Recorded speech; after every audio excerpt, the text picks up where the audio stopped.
Terima kasih Nabil, Bung Yuke, dan juga Rizal. Semoga menikmati pertandingannya karena kita sangat menikmati ya, di BGBK. 4-0, 4 gol, debut manis dari seorang John Hartman. Sebelum kita akan mengikuti Indonesia Pusaka, seperti apa Om? Sesuai ekspektasi dari seorang Sabtu Haryo?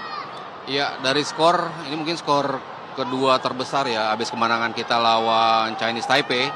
Cuman harus diakui dari sisi permainan, gue jauh lebih menikmati game plan ini.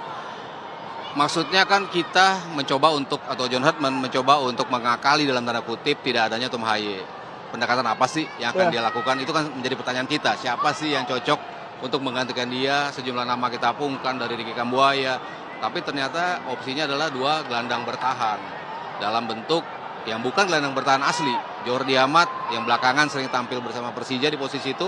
Dan juga Calvin Verdong yang tadi kita sebut berapa kali dia sempat bermain di posisi yang lebih advance ke depan saat bersama timnas. Dan itu ternyata menjadi salah satu momentum untuk kita bisa menguasai permainan. Ada kestabilan yang coba diciptakan oleh John Hartman dalam bertahan dan coba untuk membangun serangan. Itu kan yang agak sedikit lacking dari timnas kita ya. Kita bicara kestabilan, kita bicara possession yang kita pegang dalam artian positif. Tidak hanya di belakang, tapi kita mencoba untuk gimana caranya kita bisa masuk ke dalam pelan-pelan, gimana caranya dua pemain ini punya kemampuan untuk itu. Dan permutasi posisi pemain, itu juga menjadi salah satu kunci. Beckham kadang-kadang ada di sisi kiri, kadang ada di sisi kanan. Goni Tripamungkas pun seperti itu, ada di kiri, ada di kanan, ada di tengah. Ole Romeni berapa kali turun menjemput bola, dan dia menjadi salah satu game changer lewat 2 assist yang dia berikan. Jadi walaupun tidak ada Tom Haye, tidak ada pemain yang kreatif yang bisa memberikan assist ke pemain-pemain yang lain, tapi yang lainnya akhirnya bisa step up, bisa menunjukkan performance yang kita tunggu-tunggu nih. Kalau tidak ada Tom Haye, gimana cara kita bereaksi? Ternyata pemilihan pemain yang tepat, pergerakan pemain-pemain yang juga tepat, dan juga clinical ending dari Beckham. 2 kali gol-gol yang luar biasa, dia punya ketenangan yang selalu biasa, hampir bikin hat-trick tadi, 1 tembakannya di atas mistar. Overall, gue bilang gue gak peduli dengan hasil, tapi gue puas hasilnya dengan seperti ini. Tahan dulu Om, karena kita akan menyaksikan lagu Tanah Airku berkumandang di hadapan 28.000 penonton di Gelora Bung Karno. 23.000 tambah 5.000, 28.000 penonton menyanyikan Tanah Airku di Stadion Gelora Bung Karno. Merinding Om? Merinding, selalu merinding, dan pastinya tim kepelatihan baru ini pasti juga merinding. Mereka mungkin belum pernah merasakan hal seperti ini yang didengungkan setengah dari kapasitas stadion, tapi rasanya serasa penuh karena betul-betul semuanya keluar dari dalam hati dalam menyanyikan itu. Dan tadi kita melanjutkan sedikit bahasan. Tadi lu meng-highlight 2 nama di lini depan. Kita nggak bisa nggak ngomongin Beckham Putra, karena ini gue yakin akan jadi trending di media sosial Om. 2 gol, ice cold di GBK. Ice cold. Tanggapan Om? Pembuktian dari Beckham ya. Tadi kan di awal kita sempat singgung berapa kali sosial media rame dengan kehadiran Beckham terutama. Ternyata dia bisa dipercaya menembus starting 11. Dia buktikan penampilannya di starting 11 dengan penampilan yang begitu dingin. Dia bisa lewatin kiper, gila sih itu tadi kita ngelihatnya, gila Beckham berani melakukan itu. Berseragam timnas dengan ketenangan yang begitu tinggi, dan memang kita sebut ya, ini pemain mentalnya luar biasa ya. Dibully kayak apa, dia selalu bisa memberikan pembuktian dengan positif. Dan kita sangat beruntung ya punya David Beckham. David Beckham mulu ya kita. Beckham Putra yang menunjukkan kualitas yang sangat luar biasa. Oke, Om, katanya mic-nya dideketin. Oh ya, sorry. Karena gak ada, ini riuh banget ya, di GBK. Tapi kita nggak bisa ngomongin cuma Beckham doang, karena tadi gua catat ada 2 peran dari Ole Romeni yang dia tidak hanya menjadi target man, tapi membuka ruang. Menjadi opsi dalam memberikan umpan. Kalau biasanya Tom Haye memberikan umpan-umpan terupas, tadi 2 kali ada umpan terupas dari seorang Ole Romeni. Ada perubahan permainan dari gaya Ole pada malam hari ini Om? Iya, agak sedikit mundur ke belakang ya, mencoba untuk bisa menjadi pemain kreatifnya. Kita lihat berapa kali yang menjadi target man-nya itu Ramadan Sananta. Terlepas dari dia tidak mencetak gol, tapi gue tetap mengapresiasi ya segala upaya dia untuk bisa mencetak gol. Berapa kali kayaknya digoyang, gampang jatuh, tapi dia nggak pernah putus asa.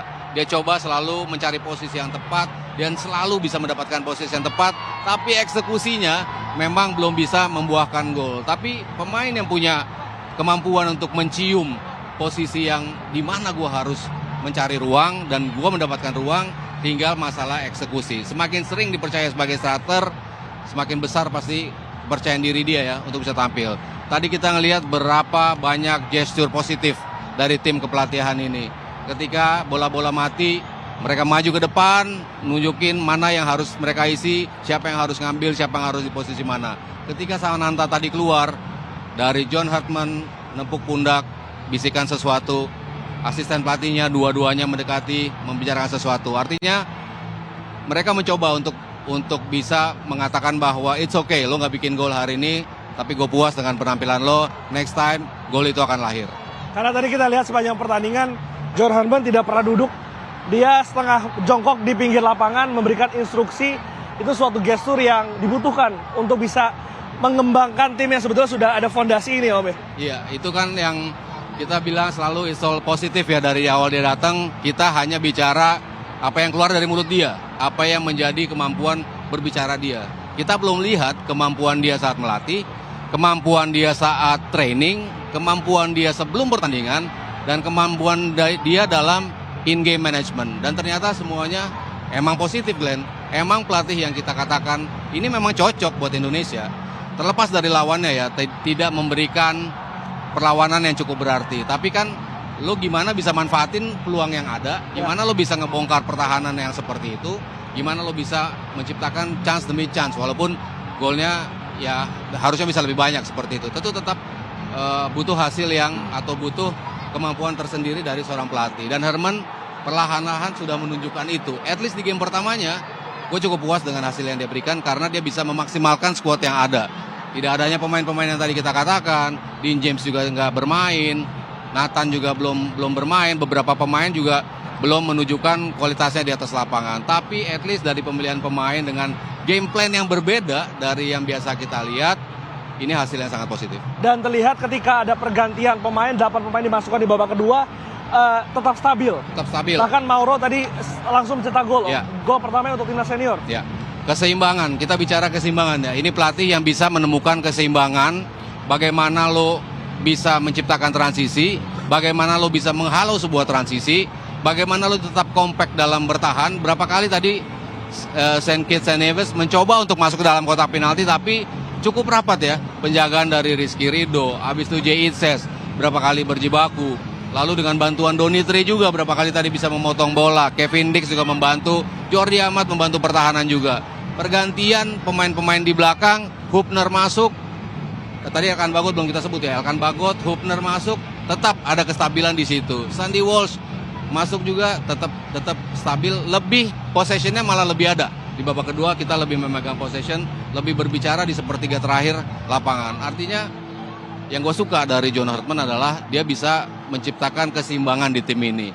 Bertahan dengan rapi, lini tengah dipegang, dikuasai dengan cukup nyaman, lini depan pun mereka meng-create chance dan bisa menciptakan 4 gol. Jadi seimbang di antar lininya, terlepas dari lawan yang dihadapi ya. Mungkin PR yang berbeda akan kita dapati ketika kita bertemu dengan Bulgaria di hari Senin. Tapi at least it's a good start dan kita harus menapak hari Senin dengan kepercayaan diri tinggi. Tapi apa Om, kekurangan yang mungkin bisa menjadi poin untuk melawan Bulgaria persiapan nanti? Ya, kalau bicara pemain kreatif itu memang belum ada dari lini tengah. Kita bicara lini depan tadi memang Ole bisa membantu itu. Dan itu tampaknya akan bisa menjadi benchmark untuk nanti pertandingan melawan Bulgaria, di mana kita harus bisa membongkar pertahanan tapi dengan bantuan pemain depan yang agak sedikit mundur. Agak sedikit menarik back, itu menjadi kekuatan dia, tapi dia juga punya umpan yang sangat bagus. Lini tengah tadi kita lihat di babak kedua, begitu banyaknya possession, operan yang kita pegang sejak masuknya Eliano, masuknya Ivar Jenner, masuknya Joey Pelupesi, tapi tetap tidak ada breaker yang bisa masuk ke dalam kotak penalti. Itu yang tadi gue bilang agak sedikit kurang, yang pastinya kita butuhkan saat kita butuhkan saat bertemu dengan Bulgaria nanti. Pemain-pemain yang punya umpan-umpan terobosan, karena kita lihat tadi cukup renggang, cukup tinggi defense line dari pemain St. Kitts Nevis, tapi tidak ada pemain yang berani untuk mengirimkan umpan-umpan terobosan. Hanya satu tadi yang muncul pas Ragnar masuk, gol dari Zylstra tadi emang lahir ketika ada bola-bola terobosan dari tengah. Bola-bola seperti itu yang menjadi kekurangan dari permainan malam hari ini. Mungkin rindu Tom Hai. Rindu Tom Hai pastinya. Karena itu salah satu kebiasaan dari Tom Hai. Rindu marching juga. Rindu marching juga, betul. Kita tahan dulu Om, karena ini sebentar lagi pemain akan memasuki tribun dari La Grande. Ini temu sapa dari para pemain timnas Indonesia setelah terakhir bermain di bulan Oktober. Mereka saat ini tengah melakukan menyapa para penggemar. Ada 28.000 penggemar yang memadati Stadion Utama Gelora Bung Karno pada malam hari ini, di mana Indonesia berhasil menang dengan skor 4-0 di pertandingan pertama FIFA Series, mengalahkan Saint Kitts and Nevis, di mana 2 gol dicetak oleh Beckham Putra, 1 gol oleh Ole Romani, dan juga 1 gol lagi dicetak oleh pemain dari Persija Jakarta, yaitu Mauro Zilstra, yang masuk di babak kedua. Man of the match, Om.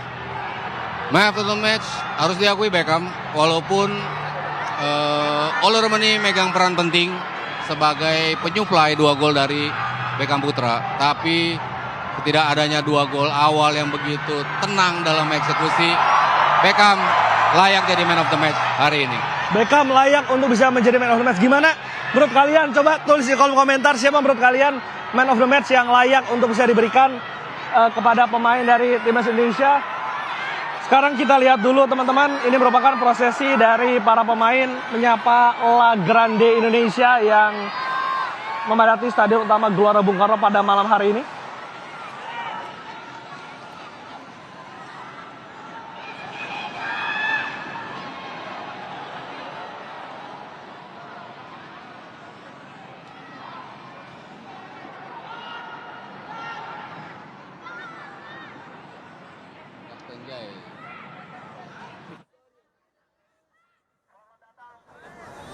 Selamat berjuang. Kita mulai dari sini lagi, dari awal lagi. Kita berjuang bersama. Kita susah bersama, kita senang bersama, kita bahagia bersama.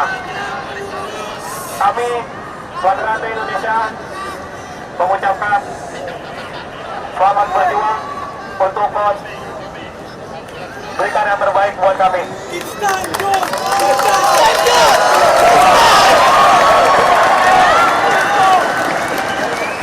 Dan satu lagi, buatlah.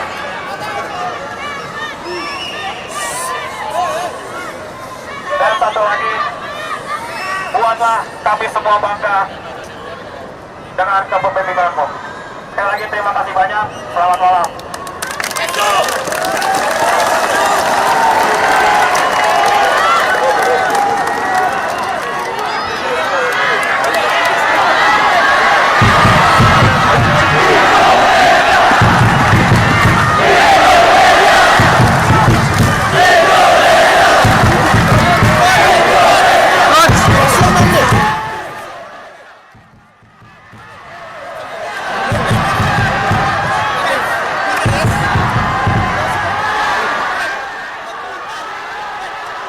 Menang dengan skor 4-0. Ada Joey Pelupesi, Ivar Jenner, Ole Romani, Beckham Putra, Justin Hamner, John.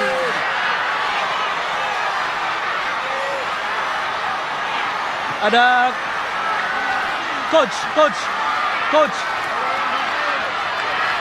John Hartman.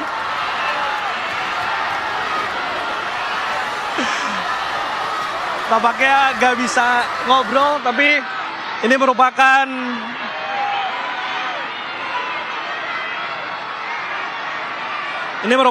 selebrasi dari para pemain timnas Indonesia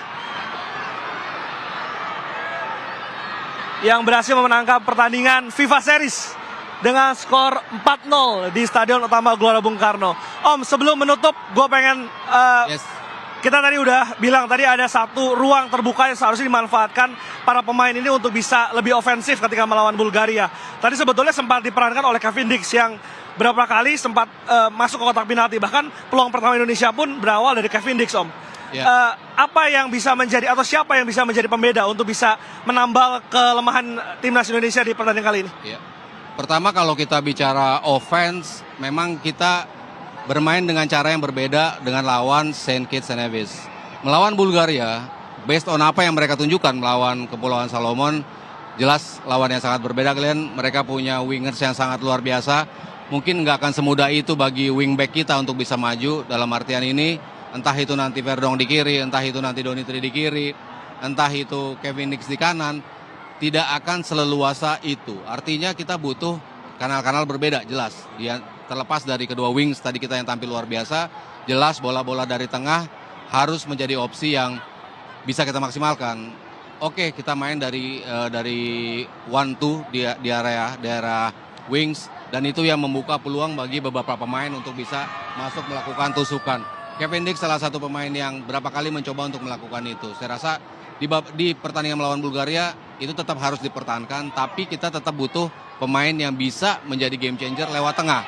Karena tadi kita lihat Solomon Island juga mainnya dari tengah banyak peluang-peluang yang bisa mereka manfaatkan. Termasuk penalti yang akhirnya bisa mereka dapatkan. Dan juga gol yang bisa mereka dapatkan, gol keduanya. Itu banyak bola-bola yang dari tengah. Itu yang belum betul-betul kita optimalkan di game kali ini. Melawan tim yang jauh lebih rapat, jelas pemain-pemain yang punya vision lebih terbuka. Ragnar pasti menjadi opsi pertama untuk bisa bermain karena dia menjadi salah satu pemain yang bisa membuktikan bola-bola yang sulit untuk masuk ke dalam kotak penalti. Pemain seperti itu jelas layak dimasukkan sebagai starter di game melawan Bulgaria. Oke, teman-teman di studio mungkin bisa diinformasikan apakah doorstopnya jadi di luar? Karena kalau jadi, coba kita akan pantau dulu apa pernyataan dari Ketua Umum PSSI Erick Thohir mengenai pertandingan pertama di FIFA Series malam hari ini. Mungkin Fajar bisa feeding apakah jadi ada doorstop dari Putu di luar karena belum kelihatan. Jadi kita akan tutup mungkin di sini Om, ini pertanyaan terakhir. Tadi kita udah ngomong soal bagaimana ofensifnya harus ditingkatkan. Gimana soal pertahanan Om? Karena kalau kita lihat memang ada satu peluang di babak pertama, peluang pertama dari Nevis dan juga ada peluang yang tadi membentuk mistar gawang. Betul. Ada 2 peluang emas. Apa yang menjadi catatan? Ada kelemahan mungkin di lini belakang Indonesia untuk bisa persiapan melawan Bulgaria? Ya, itu jelas menjadi risiko ketika kita bermain dengan high defense yang tinggi. Tadi kan kita lihat kita begitu tinggi, begitu bola lepas kena tiang, tapi memang tadi kebetulan pemain Saint Kitts and Nevis-nya offside posisinya, sehingga itu walaupun gol pun tidak akan diberikan. Tetapi masih kita lihat beberapa kesempatan dari Saint Kitts untuk mencoba masuk dari tengah. Bicara transisi kan itu yang menjadi kekhawatiran awal dari John Hartman ketika bicara Saint Kitts punya pemain-pemain yang cukup cepat untuk melakukan transisi. Tapi secara overall tadi lini tengah bisa menyaring itu, sehingga ketika tidak tersaring memang harus langsung ketemu dengan lini belakang. Tapi tadi cukup impress juga ya permainan dari Elkan Bagot yang langsung tune in dengan game tadi. Jaitzes tetap menjadi Jaitzes. Berapa kali dia bisa melakukan penyelamatan, berapa kali bantuan dari kedua wingback juga melakukan bantuan juga. Rizky Ridho, Donitri juga, Jordi Amat juga bantu bertahan. Jadi yang utama jelas adalah lini tengahnya. Ketika mereka bisa menyaring, jelas PR lini belakang akan sedikit berkurang. Dan itu yang rasanya harus dimaksimalkan ketika melawan Bulgaria. Tadi lu menanti permainan dari seorang Nathan yang tidak dimainkan pada hari ini. Apakah nanti formasinya perlu dirubah secara drastis, memberikan kesempatan untuk para pemain yang mungkin tidak bermain dalam pertandingan kali ini ketika melawan Bulgaria, atau memang secara struktur fondasi tim ya memang ini starting 11 terbaik kita Om?